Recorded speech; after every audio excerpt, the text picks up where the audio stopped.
नमस्कार दोस्तों आज हम देखेंगे कक्षा 10वीं व्यावसायिक शिक्षा का इकाई 3 जो कि है डेटाबेस मैनेजमेंट सिस्टम।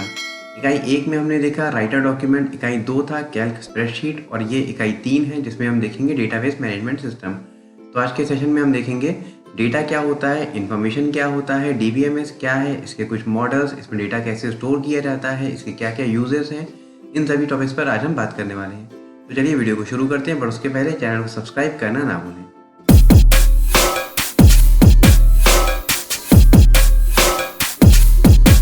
तो दोस्तों आज का सबसे पहला टॉपिक है डेटाबेस आखिर होता क्या है। जैसा कि हम यहाँ पे देख पा रहे हैं, डेटाबेस जो है वो एक एसेंशियल पार्ट है आजकल हमारी लाइफ का।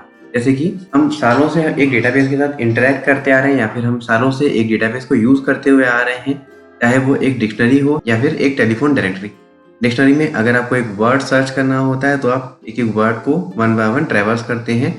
उसी प्रकार से अगर आपको टेलीफोन डायरेक्टरी में किसी का नंबर सर्च करना होता है तो आप टेलीफोन डायरेक्टरी में उसका नंबर सर्च करते हैं। तो एक डिक्शनरी हो या फिर एक टेलीफोन डायरेक्टरी हो, ये दोनों के दोनों एक प्रकार का डेटाबेस है। डिक्शनरी की बात करें तो यहाँ पर इंग्लिश के जितने भी वर्ड्स हैं उन सभी का एक कॉम्बिनेशन मिलता है हमें। उसी प्रकार से अगर टेलीफोन डायरेक्टरी की बात करें तो यहाँ पर हमें कॉम्बिनेशन मिलता है सभी के टेलीफोन नंबर्स का। तो अगर हम यहाँ पर एक डेफिनेशन बनाना चाहें कि आखिर डेटाबेस होता क्या है, डेटाबेस होता है collection of inter related data, यानी कि वो सभी डेटा जो आपस में कहीं ना कहीं किसी न किसी प्रकार से लिंक है। डिक्शनरी में सभी इंग्लिश वर्ड्स हैं, टेलीफोन डायरेक्टरी में सभी के टेलीफोन नंबर्स हैं। ऐसा कभी नहीं होता कि डिक्शनरी में इंग्लिश वर्ड्स के अलावा आपको टेलीफोन नंबर्स मिल जाएं या हिंदी वर्ड्स मिल जाएं या फ्रूट के नाम मिल जाएं। डिक्शनरी में आपको सिर्फ इंग्लिश के ही वर्ड्स मिलेंगे। उसी प्रकार से टेलीफोन डायरेक्टरी में आपको सिर्फ टेलीफोन नंबर्स मिलते हैं। ऐसा कभी भी नहीं होगा कि टेलीफोन डायरेक्टरी के अंदर आपको सब्जियों के नाम या फ्रूट्स के नाम या फिर इंग्लिश के वर्ड्स मिल जाए। तो इस प्रकार से जब आपके पास इंटर रिलेटेड डेटा एक सिंगल फाइल के अंदर रखते हैं वो कहलाता है डेटाबेस। और जैसे जैसे टेक्नोलॉजी बढ़ती जा रही है वैसे वैसे हमारे पास जो कंप्यूटराइज्ड डेटाबेस है उसमें हमें कई सारे फीचर्स देखने मिल जाते हैं। डेटा हम स्टोर कर सकते हैं, मैनिपुलेट यानी कि हम उसमें बदलाव कर सकते हैं और साथ साथ उसे हम मैनेज करके रख सकते हैं। नेक्स्ट टर्म जो यहाँ पर इंपॉर्टेंट है वो है डेटा एंड इन्फॉर्मेशन। डेटा का मतलब होता है रॉ फैक्ट्स एंड फिगर्स, यानी कि जब आपके पास एक रॉ मटेरियल होता है जिसे आप प्रोसेस करते हैं और प्रोसेसिंग के बाद आपको जो आउटपुट मिलता है वो कहलाता है इन्फॉर्मेशन। फॉर एग्जांपल अगर आपके पास दो नंबर्स हैं 2 और 3 और अगर मैं आपको बोलूँ इसका आउटपुट क्या होगा तो ऑब्वियसली यहाँ पर इसका आउटपुट नहीं निकल सकता, क्योंकि इस 2 और 3 के ऊपर हमें क्या प्रोसेसिंग करनी है हमें नहीं पता। और ऐसे ही अगर मैं बोलूँ प्लस, तो प्लस हमें किसे करना है हमें वो नहीं पता। यानी कि जब तक आपके पास डेटा और प्रोसेसिंग ये दोनों के दोनों एक साथ नहीं आ जाते तब तक आपका आउटपुट नहीं आएगा, और जो आपका आउटपुट होगा वो कहलाता है इन्फॉर्मेशन या फिर हम बोल सकते हैं प्रोसेस्ड डेटा। फॉर एग्जांपल अगर मैं सिर्फ आपको बोलूँ 35, 15, 16 ट्यूसडे, तो ये सब के सब कहलाएंगे डेटा, क्योंकि 35 डे का टेम्परेचर भी हो सकता है, किसी का रोल नंबर भी हो सकता है और किसी गाड़ी का नंबर भी हो सकता है। बट जब आप बोलेंगे संडे को 35 डिग्री टेम्परेचर था और रात का टेम्परेचर 15 डिग्री था, तो अब यहाँ पर हमने इस डेटा को प्रोसेस कर दिया या फिर हम बोल सकते हैं इस डेटा को हमने ऑर्गेनाइज रूप में रखा है। और जब आप डेटा को ऐसे रखते हैं तो ये कहलाता है इन्फॉर्मेशन या फिर प्रोसेस्ड डेटा। नेक्स्ट कॉन्सेप्ट है डेटाबेस एंड डीबीएमएस। डेटाबेस होता है लॉजिकली रिलेटेड डेटा को एक ऑर्गेनाइजेशन या फिर हम बोल सकते हैं कई सारे इंटर रिलेटेड डेटा को जब आप एक सिंगल फाइल के अंदर रखते हैं तो वो फाइल कहलाती है डेटाबेस। और डीबीएमएस होता है डेटाबेस मैनेजमेंट सिस्टम, यानी आप उस डेटाबेस को कैसे मैनेज करेंगे, उसमें किस प्रकार से आप चेंजेस कर सकते हैं, क्रिएशन, अपडेशन या डिलीशन, किसी भी प्रकार के अगर आप उसमें बदलाव करते हैं तो उन सभी को करने के लिए जो हमें मैनेजमेंट सिस्टम की ज़रूरत होती है वो होता है डीबीएमएस, यानी कि database management system. Next is advantages of DBMS. आखिर हम डीबीएमएस का क्यों यूज़ करें, ऐसा क्या इंपॉर्टेंट हमें मिल जाता है या फिर ऐसा क्या फीचर मिलता है हमें डीबीएमएस में जो हम हमारे पुरानी शैली को छोड़कर डीबीएमएस को यूज़ करें। सबसे पहला इंपॉर्टेंट पॉइंट हमें देखने मिलता है यहाँ पर ऑर्गेनाइज्ड स्टोरेज।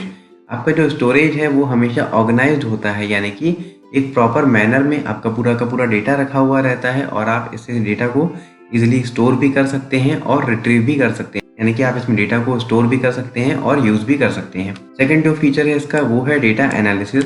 आप अपने डेटा को एनालिसिस कर सकते हैं, यानी कि आप अपने डेटा को अलग अलग रूप में देख सकते हैं। जैसे कि अगर आपको एक डेटा में ये देखना है कि सबसे हाईएस्ट मार्क्स किसको मिले या फिर सबसे लोवेस्ट मार्क्स किसको मिले, आप इजीली उस डेटा को देख के पता लगा सकते हैं, which is called data analysis. Third is data sharing. आप अपने डेटा को किसी के साथ भी शेयर कर सकते हैं, आपको मल्टीपल कॉपीज बनाने की जरूरत नहीं है। डीबीएमएस को आपको सिंपली सर्वर पे यूज करना है और अब आपका डेटा जो है वो कोई भी एक्सेस कर सकता है। Next is minimal data redundancy. Redundancy का मतलब होता है डुप्लीकेशन। अगर आपके पास एक फाइल आपने आज बना के रखी, कल आपने उसी फाइल में बदलाव किए और फिर आपने उस फाइल को एक नए नाम से सेव किया, अगेन तीसरे दिन आपने उस फाइल को खोला, उसमें कुछ बदलाव किए और उसकी एक और कॉपी बना ली, तो अब आपके पास 3 कॉपीज़ हैं। और हो सकता है अगर आप उस फाइल को 1 महीने बाद देखें तो आप खुद को ही कन्फ्यूजन हो कि आखिर कौन सी फाइल पहले बनाई गई थी और कौन सी फाइल आखिरी में। यहाँ पर ये कहलाता है डेटा रिडंडेंसी। डीबीएमएस के थ्रू आप इस डेटा रिडंडेंसी को इजीली रिमूव कर सकते हैं। Next is data consistency. अब क्योंकि हमारे पास एक सिंगल फाइल है और हमने एक फाइल की मल्टीपल कॉपीज क्रिएट नहीं की हैं, तो हमारा जो डेटा है वो हमेशा कंसिस्टेंट होगा, यानी कि एक्यूरेट होगा और आपको हमेशा सही डेटा ही देखने मिलेगा। दूसरा एडवांटेज है यहाँ पर increase efficiency, accuracy and validity. क्योंकि अब आपके पास डेटा में कोई किसी भी प्रकार की रिडंडेंसी या डुप्लीकेशन नहीं है, तो आपका डेटा जो है वो हमेशा एफिशिएंट होगा और जितने भी टेबल्स हैं वो पूरे के पूरे प्रॉपर्ली ऑर्गेनाइज होते हैं, तो आप इजीली अपने डेटा को यूज़ कर सकते हैं। एक्यूरेसी, क्योंकि यहाँ पे डेटा रिडंडेंसी नहीं है, इनकन्सिस्टेंसी नहीं है, तो आपका जो डेटा है वो हमेशा एक्यूरेट होगा और किसी भी प्रकार का आपको यहाँ पर गलत डेटा नहीं मिलता। Increases validity. जब भी आप एक डेटाबेस बनाते हैं तो उसमें आप कई सारे अलग अलग कॉलम्स बनाते हैं। हर कॉलम में अलग अलग प्रकार की वैल्यू होंगी। जैसे अगर हमने एक कॉलम यहाँ पे डिज़ाइन किया मोबाइल नंबर का, तो कई बार ऐसा होता है मोबाइल नंबर के अंदर हम टेक्स्ट इनपुट दे देते हैं और मोस्टली हमें ऐसी प्रॉब्लम्स देखने मिलती हैं। But with the help of DBMS अब आप यहाँ पे हर कॉलम में अलग अलग लिमिट्स लगा सकते हैं कि इस कॉलम में सिर्फ नंबर्स ही आ सकते हैं, दूसरे कॉलम में सिर्फ अल्फ़ाबेट्स ही आ सकते हैं and so on. Next is security. Security point of view अगर हम देखें तो एक डेटाबेस जो है वो हमेशा कम्प्लीटली सिक्योर होता है और इसमें किसी प्रकार का अनऑथोराइज्ड एक्सेस करना बहुत ही मुश्किल है, यानी कि जिसे अथॉरिटी नहीं है वो बिल्कुल भी आपके डेटाबेस को ओपन नहीं कर सकता। एज अ रिजल्ट आपका जो डेटा है वो हमेशा सेफ होता है। Next is data models. अब एक डेटाबेस के अंदर डेटा को या फिर हम बोल सकते हैं टेबल्स को अलग अलग रूप में रखा जाता है और इन्हीं रूप को कहा जाता है डेटा मॉडल्स। सबसे कॉमन डेटा मॉडल है यहाँ पर हायरार्किकल डेटा मॉडल। जैसे कि आप यहाँ पे डायग्राम देख सकते हैं, कुछ इस प्रकार से हायरार्की बनती है या फिर हम बोल सकते हैं लेवल बाय लेवल डेटा को रखा जाता है। यहाँ पर एक कंपनी है लाइक्स लिमिटेड, इसके 2 अलग अलग टेबल्स हैं। पहला है पर्सनल इन्फॉर्मेशन, दूसरा है project information. Again personal information के अंदर एम्प्लॉय का नाम, सैलरी, डेजिग्नेशन और प्रोजेक्ट इन्फॉर्मेशन के अंदर प्रोजेक्ट नंबर, प्रोजेक्ट डेडलाइन और एम्प्लॉय इंचार्ज। इस प्रकार से हम डेटा को अलग अलग ट्री स्ट्रक्चर में स्टोर करके रख सकते हैं और जब आप डेटा को ऐसे रखते हैं तो ये कहलाता है हायरार्किकल डेटा मॉडल। दूसरा डेटा मॉडल है नेटवर्क मॉडल। नेटवर्क मॉडल में मल्टीपल रिकॉर्ड जो है वो एक सिंगल मास्टर फाइल से लिंक होते हैं। जैसे हम यहाँ पर देख सकते हैं लाइक्स को 2 अलग अलग टेबल्स में डिवाइड किया गया। Next employees name, salary, designation. अब ये जो नेम है ये किससे लिंक होगा? प्रोजेक्ट इन्फॉर्मेशन से। डेजिग्नेशन भी लिंक है प्रोजेक्ट इन्फॉर्मेशन से और ऐसे ही पर्सनल इन्फॉर्मेशन लिंक है प्रोजेक्ट नंबर से। तो जब इस प्रकार का हमें एक डेटा मॉडल देखने मिले तो हमें ये समझना है ये है नेटवर्क डेटा मॉडल, जहाँ पर मल्टीपल रिकॉर्ड्स जो हैं वो एक सेम मास्टर फाइल से लिंक होते हैं। Third is relational data model यानी कि RDBMS, और ये डेटा मॉडल हमेशा फॉलो करता है एक सिंपल सा कॉन्सेप्ट जो हम नॉर्मल लाइफ में फॉलो करते हैं।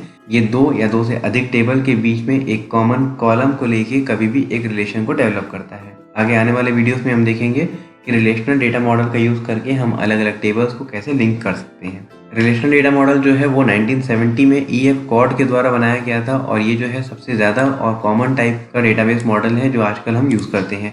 इसमें जो डेटा एलिमेंट्स हैं वो अलग अलग टेबल के फॉर्मेट में और रो एंड कॉलम के फॉर्मेट में स्टोर किए जाते हैं। अब सबसे पहले हम यहाँ पर कुछ वर्ड्स देख लेते हैं जो एक RDBMS यानी कि रिलेशनल डेटाबेस मैनेजमेंट सिस्टम में यूज़ किए जाते हैं।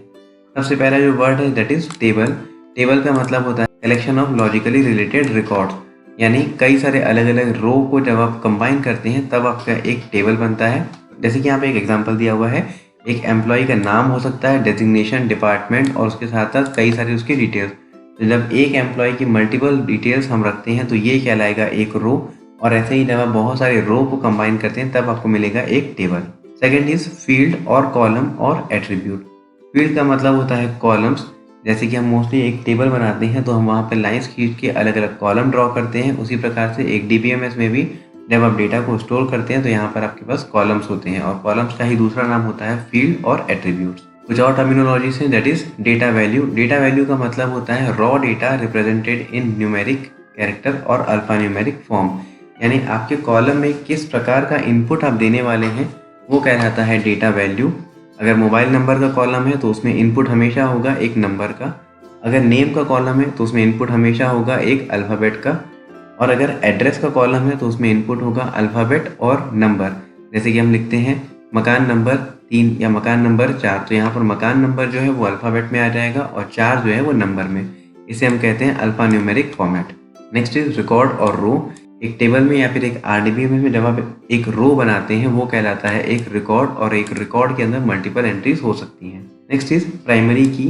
प्राइमरी की या फिर हम बोल सकते हैं ये एक ऐसा कॉलम है जिसकी वैल्यू हमेशा यूनिक होती है, यानी कि आप इसमें किसी भी प्रकार का रिपीटेशन नहीं कर सकते। और इसकी दूसरी प्रॉपर्टी होती है इसमें आप कभी भी ब्लैंक वैल्यूज इंसर्ट नहीं कर सकते। यानी अगर आप ये सोचेंगे कि अभी के लिए मेरे पास इसकी वैल्यू नहीं है और मैं इसे स्किप कर लूँ और बाकी एंट्रीज कर लूँ, तो ऐसा पॉसिबल नहीं होगा। आपको उस कॉलम को कभी भी खाली नहीं छोड़ना है और ना ही उसमें आपको कभी भी डुप्लीकेट वैल्यूज इंसर्ट करनी है। Next is relational database. Relational database होता है कलेक्शन ऑफ रिलेटेड टेबल्स, यानी कि अगर आपके सभी के सभी टेबल्स लिंक रिलेटेड हैं वो कहलाएगा रिलेशनल डेटाबेस। फॉर एग्जांपल अगर एक स्कूल है उसमें क्लास 9th का एक टेबल होगा, क्लास 10th का दूसरा टेबल, क्लास 11th का तीसरा और क्लास 12th का चौथा। ये चारों के चारों जो टेबल्स हैं ये इंटरलिंक हैं क्योंकि ये चारों क्लासेस जो हैं एक ही स्कूल की हैं। और जब आप इन चारों टेबल्स को एक सिंगल फाइल के अंदर रखेंगे तो वो फाइल कहलाएगी relational database. Next is foreign key. अब जैसे कि हमने देखा यहाँ पर प्राइमरी की, यानी अगर आपके पास एक कॉलम है और उस कॉलम को आपने बनाया है यूनिक, यानी कि उसमें हमेशा यूनिक वैल्यूज ही आएंगी। यहाँ अगर मैं एग्जांपल लूँ एक स्टूडेंट के लिए, स्टूडेंट का एडमिशन नंबर हमेशा यूनिक होता है, वो कभी भी रिपीट नहीं होता। और मेरे पास एक टेबल है जिसमें मैंने लिखा है यहाँ पर admission number, roll number and name, यानी कि मैं एक टेबल में सिर्फ उसका एडमिशन नंबर, रोल नंबर और नाम स्टोर करके रखना चाहता हूँ।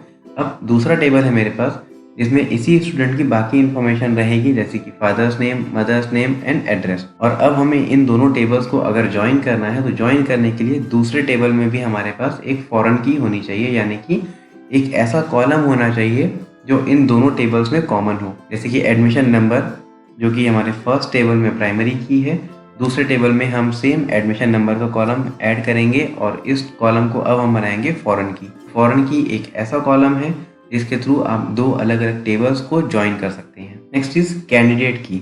जैसे कि हम देखते हैं इलेक्शन में कई सारे लोग खड़े होते हैं इलेक्शन लड़ने के लिए, लेकिन जीतता सिर्फ एक ही है। उसी प्रकार से यहाँ पर भी हम देख सकते हैं हमारे टेबल में अगर कई सारे कॉलम्स हैं, for example admission number, roll number, ऐसे कई सारे कॉलम्स हैं जो कि एक प्राइमरी की बनने की क्षमता रखते हैं, तो ये सब के सब कॉलम्स जो हैं ये कहलाते हैं कैंडिडेट की। नेक्स्ट इज ऑल्टरनेट की।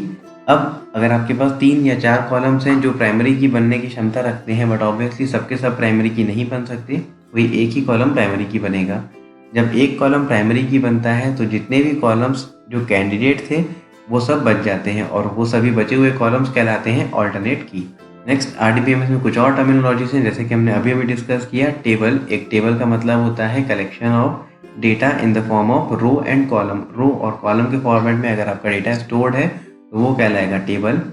फॉर्म एक फीचर है DBMS का जहाँ पर आप इजीली अपने डेटा को एंटर कर सकते हैं। जैसे कि हम इंटरनेट पे कई बार देखते हैं इस प्रकार के फॉर्म्स हमें देखने मिलते हैं जहाँ पर आप सिंपली एंटर करते जाते हैं डेटा को और क्लिक करते हैं सबमिट। ये यूज़र फ्रेंडली होते हैं एज़ कम्पेयर टू टेबल।